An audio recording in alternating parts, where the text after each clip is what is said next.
चलिए, तो आज हम देख रहे हैं क्लास 11 का जो केमिस्ट्री का सेकंड पेपर है उसका पहला चैप्टर देख रहे हैं हम लोग, रेडॉक्स रिएक्शंस। तो chemistry deals with varieties of matter and change of one kind of matter. Chemistry जो है वो उसका व्यवहार किससे रहता है, विभिन्न प्रकार के मैटर के साथ रहता है, और and change of one kind of matter into other, और एक पदार्थ का दूसरे पदार्थ में जो बदलाव होता है उससे संबंधित होता है। ठीक है, transformation of matter from one kind into another occurs through the various types of reactions. और ये जो एक पदार्थ दूसरे पदार्थ में जो बदलता है वो विभिन्न प्रकार के रिएक्शंस के बाद होता है। One important category of such reactions is redox reactions. तो विभिन्न प्रकार के जो रिएक्शंस होते हैं, जो अभिक्रियाएं या प्रतिक्रियाएं होती हैं, उनमें से एक रेडॉक्स रिएक्शंस जो हैं ये काफ़ी महत्वपूर्ण रिएक्शन है। A number of phenomena both physical as well as biological, विभिन्न प्रकार के मत जैसे कुछ फिजिकल एवं कुछ बायोलॉजिकल हैं, are concerned with redox reactions. ये रेडॉक्स रिएक्शन के साथ जुड़े हुए हैं। These reactions find extensive use in pharmaceutical, biological, industrial, metallurgical and agricultural areas.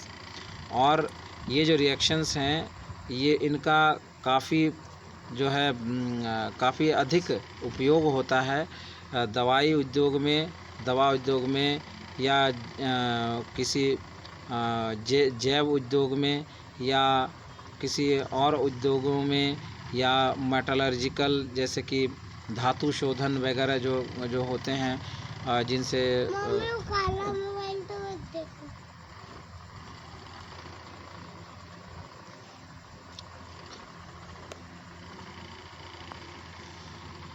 तो तो इस तरह से विभिन्न उद्योगों में इसका उपयोग होता है। तो the importance of these reactions is apparent from the fact that burning of different types of fuels for obtaining energy और domestic transport and other commercial purposes. ठीक है, तो इन जो रिएक्शंस है उनका मुख्य महत्व क्या है, is apparent from the fact that burning of different types of fuels, वो थोड़ा इससे छद्म रूप से अलग है इस फैक्ट से, इस कारण से कि burning of different types of fuels, जो अलग अलग तरह के ईंधन जलते हैं, फॉर ऑब्टेनिंग एनर्जी, ऊर्जा प्राप्त करने के लिए, फॉर डोमेस्टिक मतलब घरेलू स्थानों में, या ट्रांसपोर्ट में मतलब आवागमन में, एंड अदर कमर्शियल पर्पसेस, या और अन्य किसी व्यावसायिक स्तर पर इनका जो प्रज्वलन होता है। Electrochemical processes for extraction of highly reactive metals and non metals, और इलेक्ट्रोकेमिकल प्रोसेसेस में और विभिन्न प्रकार के जो इलेक्ट्रोकेमिकल प्रोसेस होते हैं जिसमें हम लोग रिएक्टिव मेटल्स जो हैं या नॉन मेटल्स को अलग करते हैं कंपाउंड में से। मैन्युफैक्चरिंग ऑफ केमिकल कंपाउंड्स, या फिर किसी केमिकल कंपाउंड के उत्पादन में, लाइक कास्टिक सोडा, जैसे कि कास्टिक सोडा के उत्पादन में। Operation of dry and wet batteries, विभिन्न प्रकार के जो बैटरीज़ होते हैं उनके ऑपरेशन में, वो ड्राई बैटरी हो या वेट बैटरी हो, मतलब ड्राई सेल हो, या जो एक सेल होता है लैक्लांसिस सेल टाइप का जिसमें एसिड वगैरह दिया रहता है, उस तरह का सेल हो। तो जो भी हो, तो उसमें क्या होता है कि metals fall with in the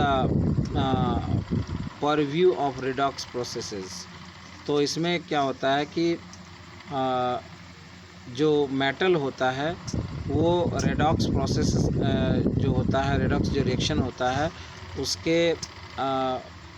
उसके कारण के रूप में उसे देखा जाता है। Of late environmental issues like hydrogen economy, use of liquid hydrogen as fuel, and development of ozone hole have started figuring under redox phenomenon।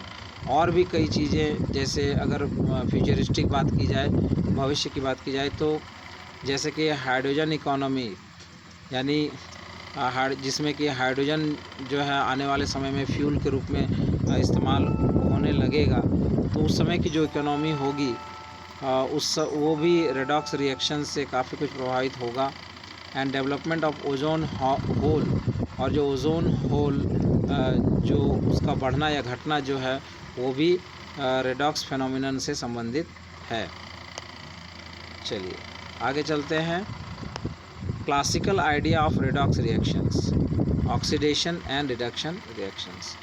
तो अब सबसे पहले हम लोग जो रेडॉक्स रिएक्शन का जो सबसे फंडामेंटल जो उसका तरीका है या उसका जो विचार है उस पर हम लोग यहाँ पे डिस्कस करते हैं। Originally the term oxidation was used to describe the addition of oxygen to an element और ए कंपाउंड। तो सबसे पहले ऑक्सीडेशन वर्ड जो निकला ही है, जो ओरिजिनेट हुआ है, वो आप देखने से ही लगता है कि ऑक्सीडेशन ज़रूर ऑक्सीजन से निकला होगा। तो इसका सबसे फंडामेंटल जो थॉट है वो ये है कि अगर किसी मैटर में किसी एलिमेंट के साथ एडिशन ऑफ ऑक्सीजन होता है, यानी ऑक्सीजन उसके साथ जुड़ता है, या किसी कंपाउंड के साथ ऑक्सीजन जुड़ता है, तो उसे हम ऑक्सीडेशन कहते हैं। ये सबसे फंडामेंटल थॉट है। Because of the presence of dioxygen in the atmosphere, many elements combine with it, and this is the principal reason why they commonly occur on the earth in the form of their oxides, or because of the presence of dioxygen in the atmosphere। और हमारे atmosphere में जो है वो oxygen O2 के form में, मतलब dioxygen के फॉर्म में जो पाया जाता है, तो उसमें many elements combine with it, जिसके कारण बहुत से एलिमेंट्स जो हैं वो ऑक्सीजन के साथ कंबाइन करते हैं। और this is the principal reason, और यही मुख्य कारण है कि commonly occur on the earth in the form of their oxides. और यही मेन कारण है कि अधिकतर जो एलिमेंट होते हैं वो इस अर्थ पर ऑक्साइड के फॉर्म में पाए जाते हैं, क्योंकि अधिकतर एलिमेंट जो हैं वो हमारे जो वातावरण में जो ऑक्सीजन है उसके साथ अभिक्रिया करके और ऑक्साइड बना लेते हैं। The following reactions represent oxidation processes according to the limited definition of oxidation. और अब निम्न समीकरण पर हम लोग विचार करते हैं जो इस फंडामेंटल ऑक्सीडेशन के विचार को साबित करता है। यहाँ पे मैग्नीशियम और ऑक्सीजन का जो रिएक्शन हो रहा है, तो मैग्नीशियम ऑक्साइड बन रहा है, जो कि एक ऑक्सीडेशन का एग्जाम्पल होता है, क्योंकि यहाँ पे मैग्नीशियम के साथ ऑक्सीजन जुड़ रहा है। तो ये जो फंडामेंटल है, जिसमें कि फंडामेंटल थॉट जो है, इसमें अगर किसी एलिमेंट में ऑक्सीजन ऐड हो तो उसका ऑक्सीडेशन होता है। तो यहाँ पे मैग्नीशियम का ऑक्सीडेशन हो रहा है। फिर एक और है सल्फ़र प्लस ऑक्सीजन, यहाँ भी सल्फ़र डाइऑक्साइड बनने में सल्फ़र का ऑक्सीडेशन हो रहा है, या यूँ कहें कि यहाँ जो प्रोसेस चल रहा है वो ऑक्सीडेशन प्रोसेस चल रहा है। चलिए अब आगे चलते हैं। इन रिएक्शन 7.1 एंड 2, तो ये जो रिएक्शन अभी हम लोगों ने देखा उसमें क्या देखा कि magnesium and sulphur are oxidised on account of addition of oxygen to them. यहाँ पे मैग्नीशियम और सल्फ़र जो हैं ऑक्सीडाइज्ड होते हैं, यानी उनका ऑक्सीडेशन होता है क्योंकि उनके साथ ऑक्सीजन ऐड होता है। Similarly methane is oxidised owing to the addition of oxygen to it.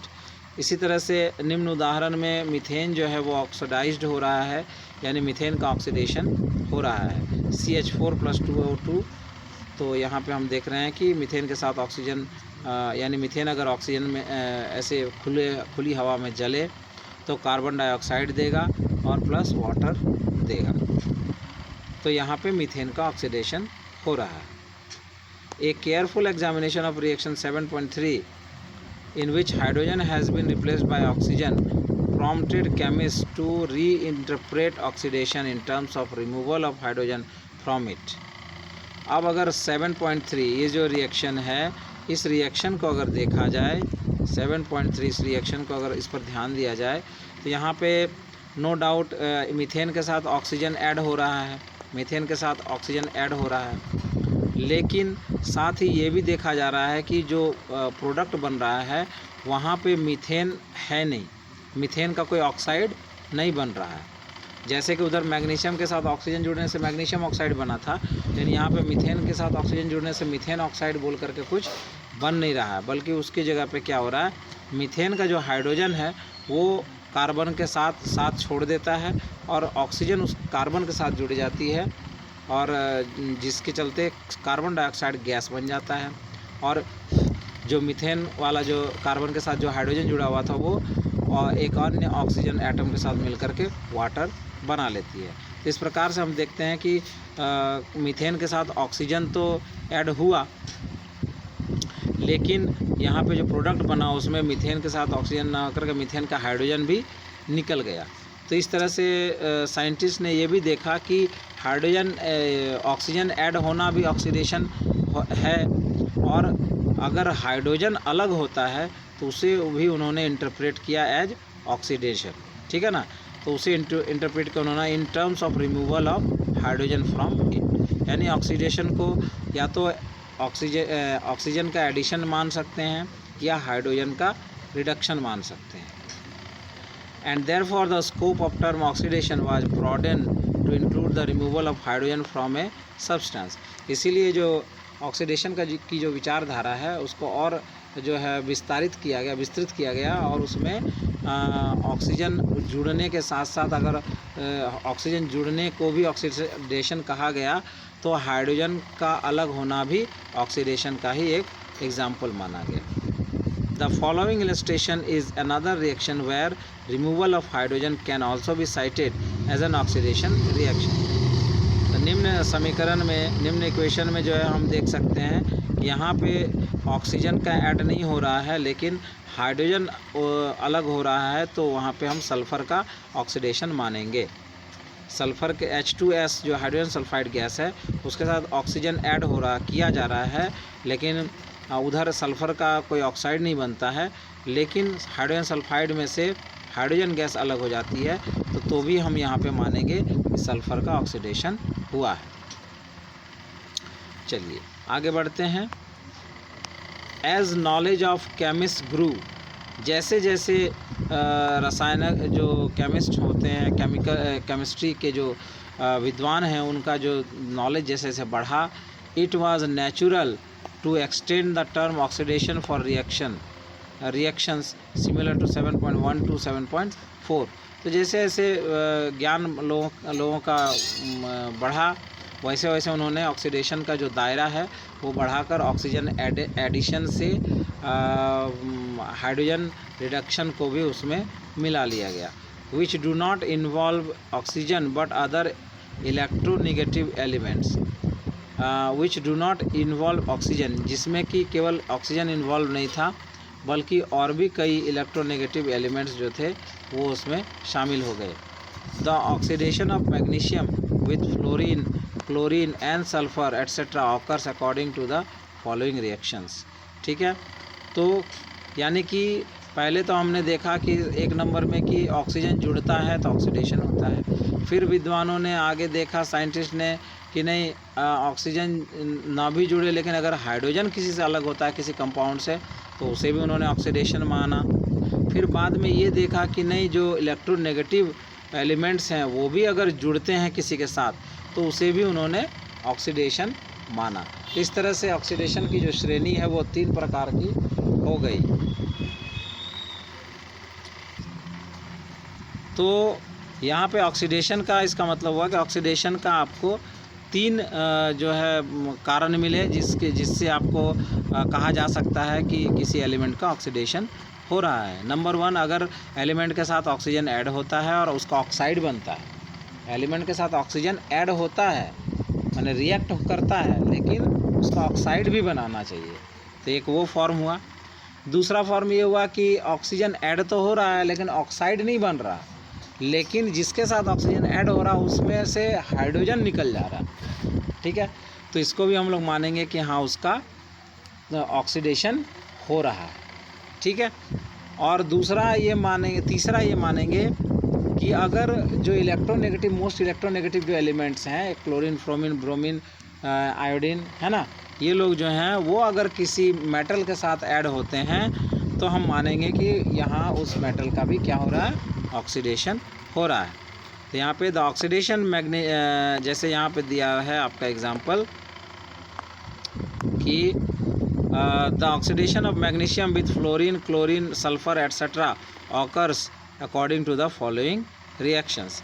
जैसे यहाँ पे मैग्नीशियम का के साथ फ्लोरीन ऐड हो रहा है तो यहाँ मैग्नीशियम का ऑक्सीडेशन हो रहा है, फिर मैग्नीशियम के साथ क्लोरीन ऐड हो रहा है तो भी मैग्नीशियम का क्या हो रहा है, ऑक्सीडेशन हो रहा है, फिर मैग्नीशियम के साथ सल्फ़र ऐड हो रहा है तो वो भी माना जा रहा है कि उसका मैग्नीशियम का क्या हो रहा है, ऑक्सीडेशन हो रहा है। तो ये 3 तरीक़ों से ऑक्सीडेशन हो सकता है। और आगे हम देखते हैं कि अगर और कुछ तरीके हैं तो चलिए।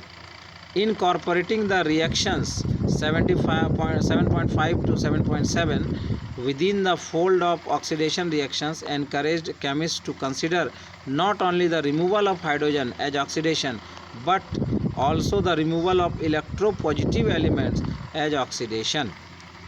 तो इस तरह से अब साइंटिस्ट का दिमाग जो है और आगे जाने लगा, उनको ये दिखने लगा कि ऑक्सीडेशन का मतलब ये नहीं, सिर्फ ये नहीं होता है कि hydrogen removal of hydrogen he oxidation बोलेंगे, बल्कि ये भी होने लगा कि रिमूवल ऑफ इलेक्ट्रोपॉजिटिव एलिमेंट्स।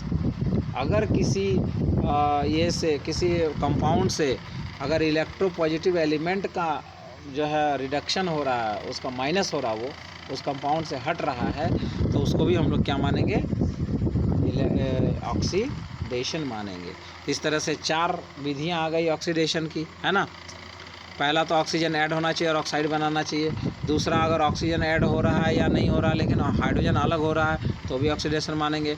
तीसरा, मोस्ट इलेक्ट्रोनेगेटिव जो एलिमेंट्स होते हैं वो अगर किसी के साथ ऐड हो रहा है तो उसको भी मानेंगे कि उस एलिमेंट का ऑक्सीडेशन हो रहा है। चौथा, ये मानेंगे कि अगर किसी कंपाउंड में से इलेक्ट्रोपॉजिटिव एलिमेंट अगर उसमें से हटते हैं, यानी इलेक्ट्रोनेगेटिव अगर उसमें ऐड हो रहे हैं तो उसका जैसे वहाँ पे था कि ऑक्सीजन जुड़ रहा है और हाइड्रोजन हट रहा है, तो इसी तरह से यहाँ पे विचार आया लोगों को कि अगर इलेक्ट्रोनेगेटिव एलिमेंट जुड़ रहे हैं तो इलेक्ट्रोपॉजिटिव एलिमेंट अलग होने चाहिए, तो उसको भी हम लोग ऑक्सीडेशन की श्रेणी में रखेंगे, इसलिए उसको भी रखा गया।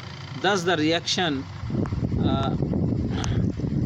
2K4 FeCN6 यानी पोटेशियम फेरोसाइनाइट या फेरोसाइनेट जो है, इसमें आप देखेंगे अगर तो यहाँ भी हम क्या देखते हैं, यहाँ पे किसका ऑक्सीडेशन हो रहा है, तो आप देखेंगे is interpreted as oxidation due to the removal of electropositive element. Potassium जो है वो हम लोग क्या मानते हैं, पोटेशियम को मोस्ट इलेक्ट्रोपॉजिटिव मानते हैं, है ना। वो तो इसलिए पोटेशियम जो है वो अलग हो रहा है, किससे हट रहा है, पोटाशियम फेरोसाइनाइट से, है ना, साइनेट से, तो उससे अलग हो रहा है, इसलिए यहाँ पे मानेंगे कि फेरोसाइनेट जो कंपाउंड है उसका क्या हो रहा है, ऑक्सीडेशन हो रहा है ना, पोटाशियम फेरोसाइनाइट, हाँ, before it changes to potassium ferricyanide. Okay, तो अब आगे देखते हैं हम लोग। तो इस तरह से यहाँ पे देख रहे हैं हम कि क्या हो रहा है, तो पोटाशियम जो है वो पोटाशियम फेरोसाइनाइड से निकल रहा है, जिसके कारण क्या हो रहा है, वहाँ पे ऑक्सीडेशन हो रहा है और वो फेरोसाइनाइड से बन जा रहा है पोटाशियम फेरीसाइनाइड, है ना। टू समराइज, अगर इसे चंद शब्दों में कहें तो क्या कहेंगे कि term oxidation is defined as the addition of oxygen और electronegative element to a substance or removal of hydrogen और electropositive element from a substance. तो अगर समेकित रूप से मिला जुला कर अगर हमें ऑक्सीडेशन का डिफिनीशन देना पड़े तो हम कहेंगे या तो ऑक्सीजन ऐड होगा या तो इलेक्ट्रोनेगेटिव एलिमेंट ऐड होगा, है ना। ऑक्सीजन और इलेक्ट्रोनेगेटिव दोनों में से दोनों ही हो सकता है या कोई एक हो, है ना, तो हम कहेंगे कि ऑक्सीडेशन हो रहा है। या अगर ऑक्सीजन और इलेक्ट्रोनेगेटिव एलिमेंट का एडिशन नहीं हो रहा है, अगर कुछ हट रहा है उससे, मान लीजिए रिडक्शन हो रहा है किसका, हाइड्रोजन का, या फिर इलेक्ट्रो पॉजिटिव एलिमेंट का रिडक्शन हो रहा है तो भी हम मानेंगे कि उस एलिमेंट का क्या हो रहा है या उस कंपाउंड का ऑक्सीडेशन हो रहा है। इन द बिगिनिंग, स्टार्टिंग में आपने क्या देखा, reduction was considered as removal of oxygen from a compound. तो पहले हम लोगों ने सबसे पहले क्या पढ़ा, फंडामेंटल रूल क्या पढ़ा कि जो रिडक्शन है वो उसका वो किसको रिडक्शन बोल रहे थे removal of oxygen from a compound, है ना। जब ऑक्सीजन जुड़ना ऑक्सीडेशन होगा तो ऑक्सीजन हटना क्या होगा, रिडक्शन होगा। तो उस फंडामेंटल रूल के हिसाब से अगर हम चलें तो क्या कहलाएगा कि removal of considered reduction was considered as the removal of oxygen from a compound. However the term reduction has been, फिर भी क्या किया गया है कि रिडक्शन का जो ये कॉन्सेप्ट है इसको और आगे बढ़ाया गया है और क्या कहा गया है, इसे और विस्तृत करके कहा गया है कि रिमूवल ऑफ ऑक्सीजन और electronegative element from a substance और एडिशन ऑफ हाइड्रोजन और electropositive element to a substance, है ना। तो जस्ट इसका अपोजिट हमको बोलना है ना। ऑक्सीजन और इलेक्ट्रोनेगेटिव अगर जुड़ करके ऑक्सीडेशन कहलाता है तो ऑक्सीजन और इलेक्ट्रोनेगेटिव हटेगा तो रिडक्शन कहलाएगा। तो इस तरह से चीज़ है। तो according to the definition given above, the following are the examples of reduction process. तो ये एग्जांपल्स जो हैं रिडक्शन के एग्जांपल हैं। जैसे मर्क्यूरिक ऑक्साइड जो है उसमें से क्या हो रहा है, ऑक्सीजन हट रहा है तो यहाँ इसका मर्क्यूरी का रिडक्शन हो रहा है। उसके बाद है फेरिक क्लोराइड जो है उसमें से क्या हो रहा है, हाइड्रोजन ऐड हो रहा है ना। तो हाइड्रोजन ऐड हो रहा है, उसमें किस में ऐड हो रहा है, फेरिक क्लोराइड के एक क्लोरीन के साथ, है ना। क्लोरीन एक इलेक्ट्रोनेगेटिव एलिमेंट है, ठीक है ना। तो इलेक्ट्रोनेगेटिव एलिमेंट जो है क्या हो रहा है, वो इलेक्ट्रोनेगेटिव एलिमेंट इसमें हट रहा है ना। हाँ, क्लोरीन मोस्ट इलेक्ट्रोनेगेटिव है तो उसमें हट रहा है। तो इसमें एक्चुअल में दोनों ही रिएक्शन हो रहा है, रिडक्शन भी हो रहा है और ये भी हो रहा है। तो यहाँ पे आयरन जो फेरिक क्लोराइड में से हट करके फेरस क्लोराइड बन रहा है, इसके चलते क्लोरीन हट रहा है, इसलिए यहाँ पे क्या हो रहा है, रिडक्शन हो रहा है। Removal of electronegative element chlorine from ferric chloride. अगला है एडिशन ऑफ हाइड्रोजन। अब हाइड्रोजन का एडिशन हो रहा है यहाँ पे, तो इसको भी हम लोग क्या बोलेंगे, इलेक्ट्रोपॉजिटिव एलिमेंट का क्या हो रहा है, एडिशन हो रहा है, इसलिए इसको भी बोलेंगे हम लोग रिडक्शन। फिर उसके बाद जो है उसमें भी क्या हो रहा है, mercuric chlorides plus stannous chloride, तो उसमें क्या हो रहा है, क्लोराइड तो यहाँ पे क्या हो रहा है कि इसके साथ एडिशन ऑफ हाइड्रोजन यहाँ पे इस एग्जांपल में हो रहा है। यहाँ पे इसको एसिटिलीन CH2 जो है इसके साथ क्या हो रहा है, हाइड्रोजन ऐड हो रहा है, तो इसलिए इसको हम लोग क्या बोलेंगे, रिडक्शन ये प्रोसेस हो रहा है यहाँ पे। उसके बाद यहाँ पे भी देखें मर्क्यूरिक क्लोराइड में से स्टेनस क्लोराइड ऐड हो रहा है, तो यहाँ पे क्या हो रहा है,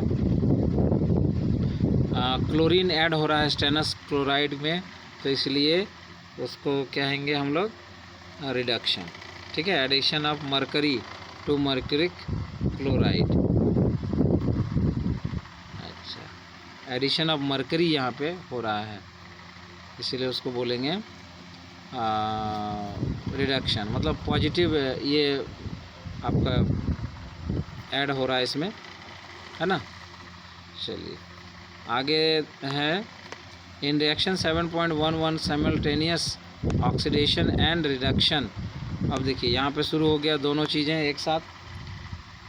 रिएक्शन 7.11 में बोल रहा है simultaneous oxidation and of stannous chloride to stannic chloride हो रहा है ना। ऑक्सीडेशन हो रहा, क्लोरीन जुड़ रहा है उसमें, जुड़ रहा ना, इलेक्ट्रोनेगेटिव एलिमेंट स्टेनस क्लोराइड से जुड़ करके क्या बना रहा है, स्टेनिक क्लोराइड बना रहा है, and is also occurring because of the addition of electronegative element chlorine to it.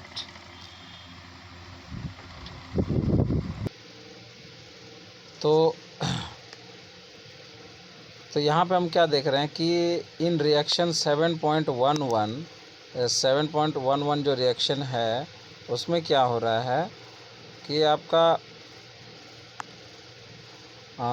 Simultaneous oxidation and stannous chloride to stannic chloride is also occurring because of the addition of electronegative element chlorine to it। ठीक है ना, oxidation भी हो रहा है किसका, stannous chloride का, है ना, स्टैनिक क्लोराइड बन जा रहा।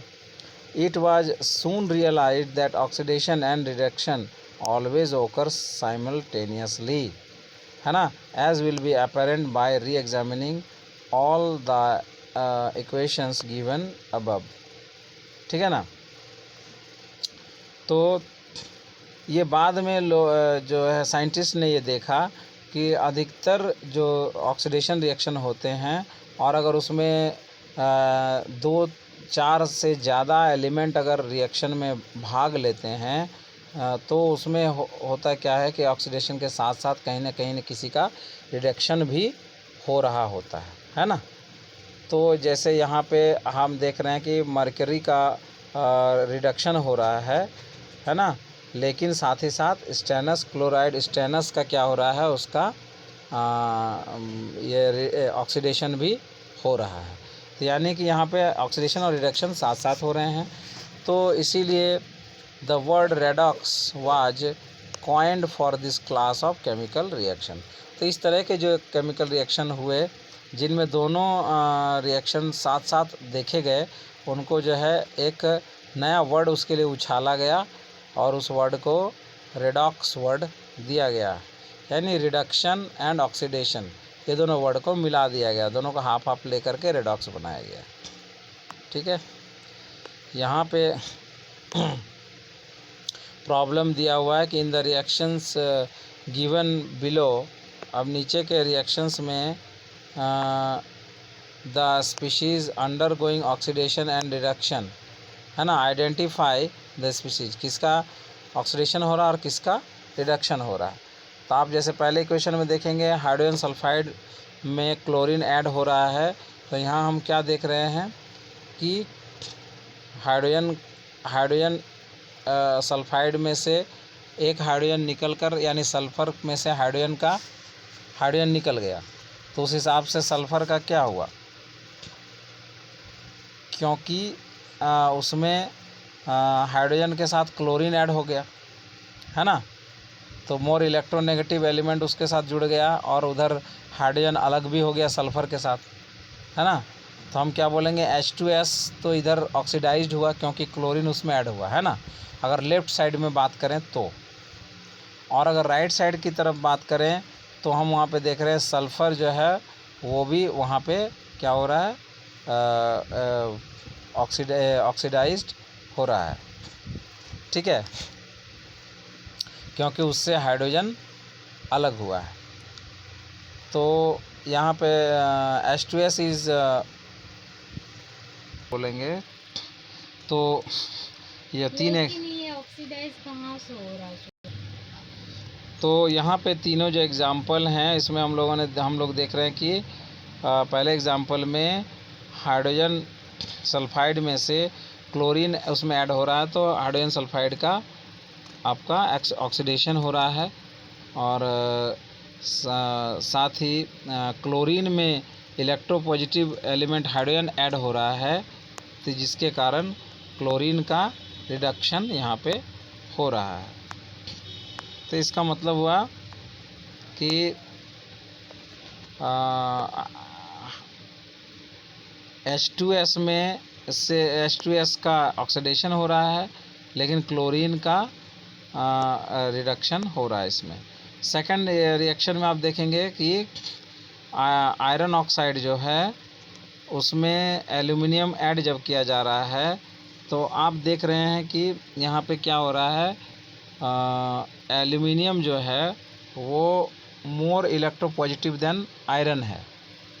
तो उस हिसाब से अगर किसी में मोर इलेक्ट्रोपॉजिटिव एलिमेंट अगर उसमें से ऐड हो रहा है तो उसको हम लोग बोलेंगे रिडक्शन हो रहा है Fe3O4 का, इस हिसाब से भी बोल सकते हैं।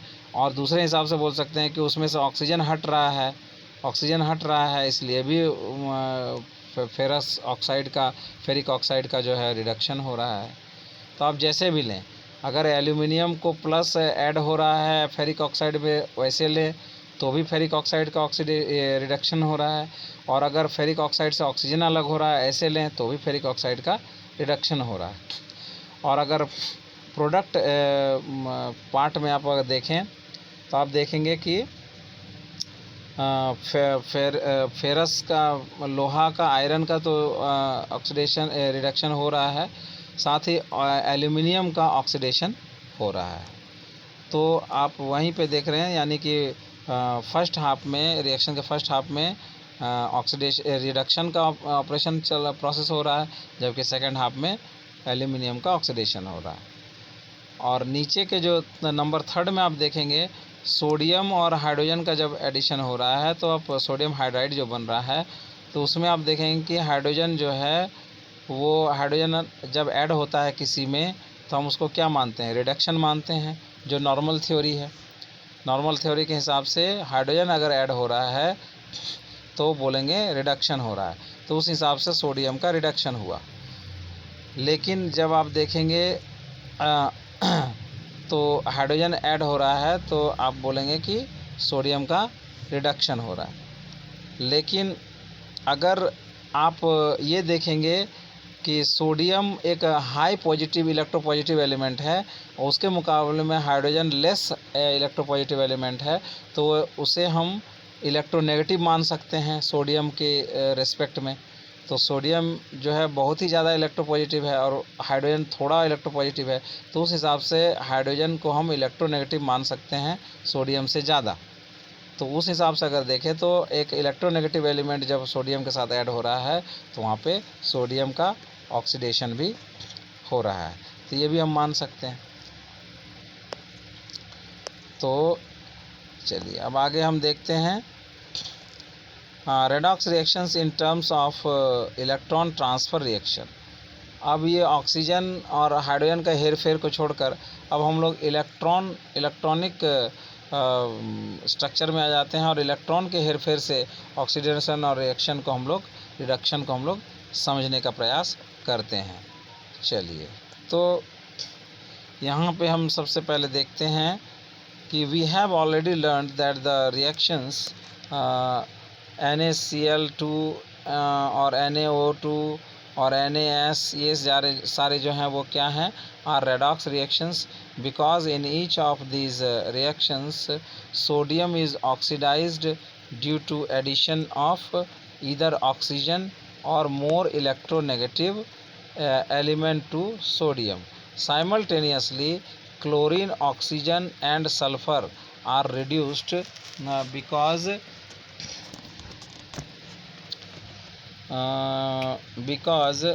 because to each of these the electropositive element sodium has been added। तो यहाँ पे हम देखेंगे कि सल्फ़र, क्लोरीन, ऑक्सीजन और सल्फ़र जो है वो साथ ही साथ क्या होते हैं, वो रिड्यूस्ड होते हैं, क्योंकि उनके साथ मोर इलेक्ट्रोपॉजिटिव एलिमेंट सोडियम जो है वो ऐड होता है। चलिए, from our knowledge of chemical bonding we also know that sodium chloride. तो अगर हम लोग जो बॉन्डिंग के हिसाब से बात करें, तो केमिकल बॉन्डिंग के हिसाब से अगर बात करें तो क्या हम देखते हैं कि that sodium chloride, sodium oxide and sodium sulphide are ionic compounds. ठीक है, तो यहाँ पे हम देखते हैं कि ये तीनों जो हैं वो आयनिक कंपाउंड्स हैं। Perhaps better written as Na+Cl-, Na+2O2 negative and Na+2S2 negative. इस फॉर्म में लिखना ज़्यादा अच्छा रहेगा, तो development of charges on the species produce suggest us to rewrite the reaction in the following manner. इसी रिएक्शन को अगर हम फिर से अगर इलेक्ट्रॉन के हिसाब से, इलेक्ट्रॉन के प्लस और माइनस के हिसाब से लिखना चाहें तो इसे हम लोग निम्न तरीके से लिख सकते हैं कि 2Na + Cl2। तो वहाँ पे आप देख रहे हैं कि जब सोडियम आयन बन गया है आगे जाकर प्रोडक्ट में, इसका मतलब है उसमें इलेक्ट्रॉन का लॉस हो रहा है। अब कितने इलेक्ट्रॉन का लॉस हो रहा है? चूँकि 2 एटम हैं सोडियम के, तो उस हिसाब से उसके जो इलेक्ट्रॉन है वो भी लॉस ऑफ 2 इलेक्ट्रॉन का लॉस हो रहा है उसको। और गेन जो हो रहा है वो उसका जो वो जो लूज़ कर रहा है 2 इलेक्ट्रॉन, उसे कौन गेन कर रहा है? क्लोरीन गेन कर रहा है। तो हम ये एक ही बात को दोनों तरफ से कह सकते हैं कि सोडियम को लॉस हो रहा है इलेक्ट्रॉन का, 2 इलेक्ट्रॉन का, जबकि क्लोरीन को 2 इलेक्ट्रॉन का गेन हो रहा है। फिर आप सोडियम ऑक्साइड जो है उसमें अगर देखें तो उसमें भी सोडियम को जो है 2 इलेक्ट्रॉन का लॉस हो रहा है, जबकि वो दोनों इलेक्ट्रॉन जो है कौन गेन कर रहा है? ऑक्सीजन गेन कर रहा है। फिर उसके थर्ड रिएक्शन में हम अगर बात करें तो थर्ड रिएक्शन में भी हम देखते हैं कि सोडियम को जो है वो 2 इलेक्ट्रॉन का लॉस हो रहा है, और उस लूज़ जो है इलेक्ट्रॉन को कौन कैच कर रहा है, कौन गेन कर रहा है? तो सल्फ़र गेन कर रहा है। तो इस तरह से हमें एक पैटर्न मिल रहा है इलेक्ट्रॉन लॉस और गेन का। तो अब हम इसे ही अगर देखें ऑक्सीडेशन और रिडक्शन के फॉर्मूला में फिट करके, तो देखते हैं कि for convenience each of the above processes can be considered as 2 separate steps। तो हम थोड़ा आसानी के लिए क्या करते हैं कि दोनों प्रोसेस को एक साथ ना समझकर, मतलब एक इलेक्ट्रॉन लॉस और गेन दोनों एक ही साथ को ना समझकर, हम उसे थोड़ा अलग अलग प्रोसेस में बांट देते हैं। यानी पहले लॉस को पहले हम लोग देखते हैं उसे, उसके बाद ऑब्ज़र्व करते हैं, फिर हम लोग इलेक्ट्रॉन के गेन को ऑब्ज़र्व करेंगे। तो one involving the loss of electrons and the other the gain of electrons. तो एक जो है लूज़ कर रहा है और एक गेन कर रहा है। As an illustration we may further elaborate one of these.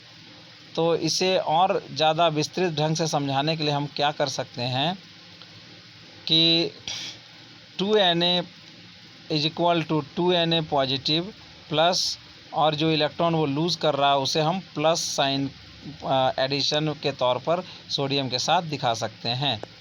ये इलेक्ट्रॉनिक वे में दिखा सकते हैं। उसी तरह क्लोरीन जो इलेक्ट्रॉन को गेन कर रहा है उसे हम दिखा सकते हैं Cl2 + 2 इलेक्ट्रॉन = 2Cl नेगेटिव। तो इस तरह से क्लोरीन पहले न्यूट्रल था, लेकिन जब वो 2 इलेक्ट्रॉन ले लिया तो उसके सिर पर चार्ज आ गया 2 नेगेटिव का। और सोडियम पहले न्यूट्रल था, लेकिन उसने 2 इलेक्ट्रॉन लूज़ किए तो वो भी आयन बन गया। इस तरह से दोनों आयन बन गए, एक पॉजिटिव आयन बन गया सोडियम और क्लोरीन नेगेटिव आयन बन गया। Each of the above step is called a half reaction. तो इस तरह से जब हम एक फुल रिएक्शन को इलेक्ट्रॉनिक वे में, इलेक्ट्रॉन के ट्रांसफ़र के वे में, या इलेक्ट्रॉन के लूज़ और गेन के वे में अगर अलग अलग करके उसके रिएक्टेंट को दिखाते हैं, यानी अलग रिएक्टेंट्स को, जो रिएक्टेंट रिएक्ट कर रहे हैं उनमें जो इलेक्ट्रॉन का जो ट्रांसफ़र है उसे इस तरह से एक एक कर दिखाते हैं, तो इसे हम हाफ रिएक्शन कहते हैं। तो ये हाफ रिएक्शन का डिफिनीशन भी आ सकता है, तो इसे आप जो है क्वेश्चन के तौर पर ले सकते हैं कि define half reaction with example. तो आप इसको दिखा सकते हैं। तो हम बोलेंगे हाफ रिएक्शन किसको, कि when a full reaction is shown by broken half elements of the reactant side, then it is called half reaction, which explicitly shows involvement of electrons। तो यहाँ पे हम लोग साफ तौर पर देख सकते हैं इलेक्ट्रॉन के इन्वॉल्वमेंट को। Sum of the half reactions gives the overall reaction. और ये दोनों जो हाफ रिएक्शन हैं उनको सम करने पर हमें फुल रिएक्शन मिलता है। 2NaCl 2Na plus Cl2 equal to 2Na positive Cl negative और 2NaCl। तो यहाँ पे 7.12 और 7.14 जो रिएक्शन है वो क्या सजेस्ट करते हैं? Suggest that half reactions that involve loss of electrons are called oxidation reactions. Similarly the half reactions that involve gain of electrons are called reduction reactions. तो यहाँ पे हम क्या देखते हैं कि इलेक्ट्रॉन का लूज़ अगर होता है, इलेक्ट्रॉन किसी एलिमेंट से लूज़ करता है तो उसको हम बोलेंगे ऑक्सीडेशन, और अगर कोई एलिमेंट इलेक्ट्रॉन गेन करता है तो उसे हम बोलेंगे reduction reaction. It may not be out of context to mention here that the तो यहाँ पे हम देखते हैं कि ऑक्सीडेशन रिडक्शन को जो है हाफ रिएक्शन के तौर पर कैसे बता सकते हैं कि that half reaction that suggest. तो ये जो दोनों इक्वेशन हैं 7.12 और 7.14 जो है वो क्या सजेस्ट करते हैं? suggest that half reactions that involve loss of electrons are called oxidation reaction. Similarly, the half reaction that involve gain of electrons are called reduction reactions. तो मतलब यहाँ पे जस्ट फंडामेंटल का ऑपोजिट आप चले आइए, है ना। वहाँ पे ऑक्सीजन जुड़ता था, यहाँ इलेक्ट्रॉन लूज करेगा। वहाँ पे आपका ऑक्सीजन हटता था, यहाँ पे इलेक्ट्रॉन गेन करेगा। तो ये आप ऑक्सीडेशन रिडक्शन को आप बता सकते हैं। It may not be out of context to mention here that the new way of defining oxidation and reaction has been achieved only by establishing a correlation between the behavior of species as per the classical idea and their interplay in electron transfer change। ठीक है, तो यहाँ पे हम क्या देख सकते हैं, ये जो है कोई मतलब विचार से बाहर की बात नहीं होगी टू मेंशन हियर, इस बात को यहाँ पे मेंशन करना कि जो नया जो तरीका है ऑक्सीडेशन और रिडक्शन को डिफाइन करने का वो has been achieved only by establishing a correlation. वो कोरिलेशन के साथ ही संभव हो पाएगा between the behaviour of species as per the classical idea. जो क्लासिकल आइडिया का जो नियम है उन नियमों को और ये जो नया जो हाफ रिएक्शन नियम है, इन दोनों को में के बीच में सामंजस्य बिठाकर, बैलेंस बिठाकर ही हमें ऑक्सीडेशन और रिडक्शन का जो ये है डिफिनीशन है वो हमें तैयार करना पड़ेगा। ठीक है, चलिए आगे बढ़ते हैं। In reaction 7.12 and to 7.14 sodium which is oxidized acts as reducing agent। ठीक है ना। अब यहाँ पे ये देखने वाली बात है कि सोडियम का जो है क्या होता है, ऑक्सीडेशन होता है। ठीक है ना, क्योंकि उसने क्या किया है, इलेक्ट्रॉन लूज़ किया है। लेकिन वो जो है एक रिड्यूसिंग एजेंट के तौर पर भी काम करता है। क्योंकि उसने इलेक्ट्रॉन छोड़ा, लूज़ किया, तभी तो क्लोरीन ने गेन किया। तो इसका मतलब क्लोरीन को रिड्यूस करने के लिए जिम्मेदार कौन है, सोडियम है। अगर सोडियम इलेक्ट्रॉन को लूज़ नहीं करता तो क्या क्लोरीन रिड्यूस हो पाती, नहीं हो पाती। इसका मतलब क्लोरीन के लिए सोडियम कैसा काम कर रहा है, रिड्यूसिंग एजेंट का काम कर रहा है। उसी तरह सोडियम के लिए क्लोरीन कैसा काम कर रहा है, ऑक्सीडाइजिंग एजेंट के जैसा काम कर रहा है।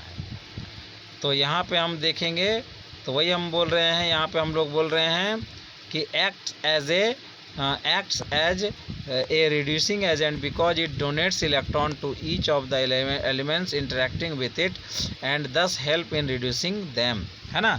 उसको रिड्यूस करने में मदद करता है, इसलिए रिड्यूसिंग एजेंट है। Chlorine, oxygen and sulfur are reduced and act as oxidizing agents because these accept electrons from the sodium।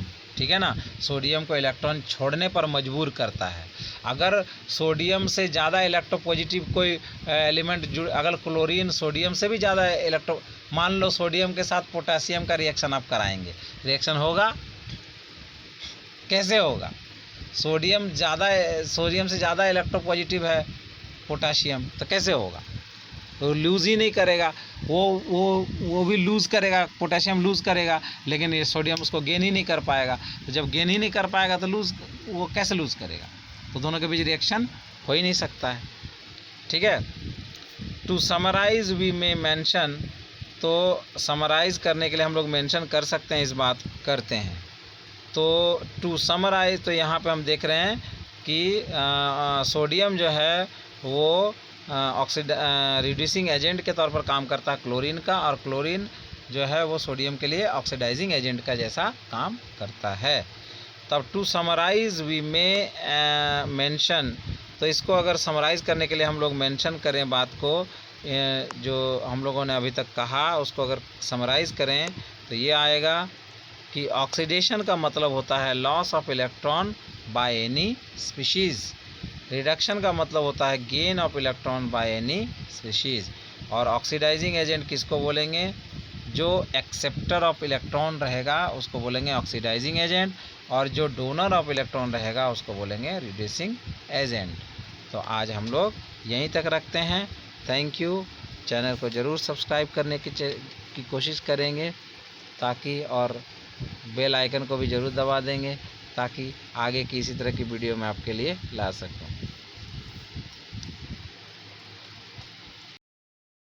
मेरे चैनल को सब्सक्राइब करने के लिए सबसे पहले लाल रंग के सब्सक्राइब ऑप्शन को टच कर लें, फिर मेरे हर वीडियो की नोटिफिकेशन आपको जल्द से जल्द मिल सके इसके लिए बेल आइकन को प्रेस कर लें, उसमें से ऑल बेल आइकन को प्रेस कर लें। वीडियो को लाइक करने के लिए अप थंब ऑप्शन को प्रेस कर लें, और दोस्तों को शेयर करने के लिए शेयर ऑप्शन को भी प्रेस कर लें।